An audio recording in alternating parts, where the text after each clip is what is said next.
Okay, we need to talk about the new Harley Davidson Sportster S, because not only is it nothing like Sportsters of old, it's nothing like any Harley Davidson you've ever come across before. Seriously, forget everything you thought you knew about Harley Davidson, because this is a whole new animal. When you first look at the Sportster S, it can be a bit confusing. You see, the Sportster was always the small bike in the range, often marketed at women, and was always very simple. Small, analogue speedo, no rev counter, no fuel gauge, just you and that throbbing 883 or 1200V twin. It's not particularly fast, but it provides a different type of riding experience. Well, that is all gone. This thing is huge, it's complicated, and it's actually pretty quick too. Let's start off with the most obvious thing, the size. No longer is the Sportster the baby in the range. The Sportster S is huge, and it's heavy too. But unlike the simple styling of the past, it uses big fat exhausts that run past your thigh whilst you're riding, which, honestly, given the summer that we've had so far, was actually quite a nice thing to have. You might notice that in some of the clips here, the bike looks filthy. Well, that's because it absolutely poured down when picking up from Harley Davidson's warehouse, and after a 2-hour motorway ride, it had picked up all sorts of crud. Not to mention, this is what my gloves looked like. Now, the bike we had actually had a revamped rear end with a pillion seat and pegs. This isn't standard, it has a tapered rear end to it, but it's worth pointing out because it's little styling things like this that seem to be a bit out of place. There's something about it that doesn't quite feel Harley Davidson.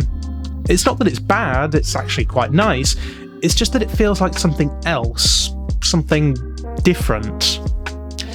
Another thing that adds to that feeling is the dash. While it retains the simple circular shape of the old Sportster Speedo, this is not what you'd expect.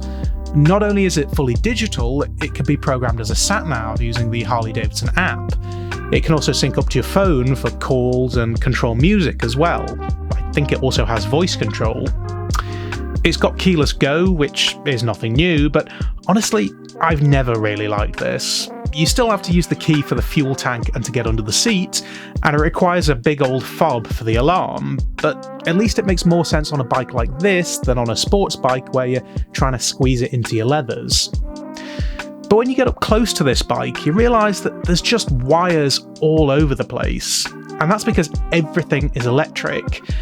Now there's new rider modes that electronically adjust power delivery, engine braking, traction control and ABS as well. For most of the time we were riding in rain mode, unfortunately, but there's also road and sport, plus you can create your own as well. And when they say sport, they do mean sport. The 1250cc engine pumps out 121 horsepower from relatively low revs. Honestly, that's the sort of power that you'd get from a Kawasaki 636, but at half the revs.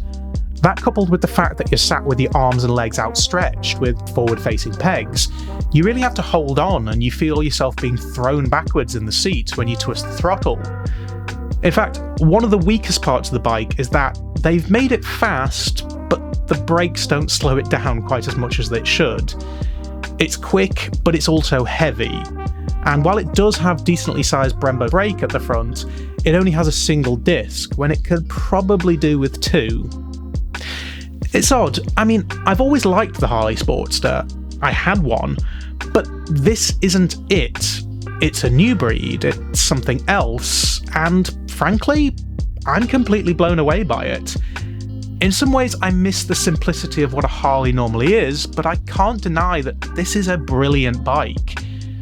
There's still just enough to get a taste of what Sportsters used to be. It's still got a belt drive, it still uses fat Harley Davidson tyres, you still sit like you would on a 48 or similar bikes, but they've moved everything else forward in terms of performance and electronics. This really is a brilliant compromise between the old school throatiness of older Harleys and the modern speed and technology of more mainstream bikes.